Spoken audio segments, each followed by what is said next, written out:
Hey guys, my name is Colin Adams. I'm a foreman with Master Services, and we're out here in Friendsville, Tennessee today doing a full encapsulation.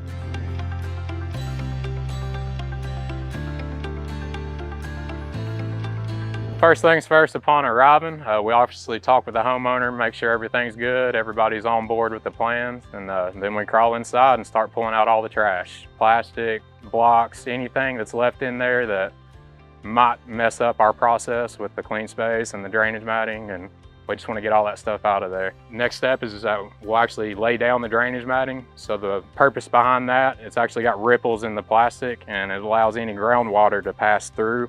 And of course it makes it a little comfortable on your knees crawling through, especially once we get the clean space down.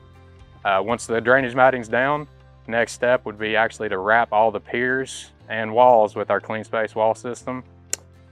Nice and white 10 mil fabric. It's actually woven with thread, so it's really strong stuff. Make sure we don't have any moisture coming through. After that, we'll go through, start taking measurements, get some clean space laid out, which is actually the vapor barrier.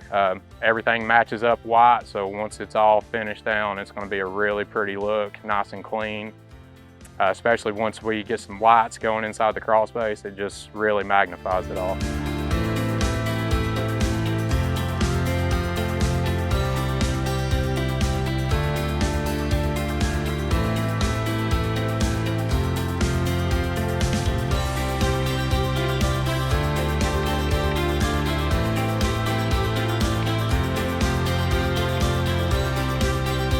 Now we got everything finished up. Obviously you can tell it's a totally different place down here. Everything looking beautiful.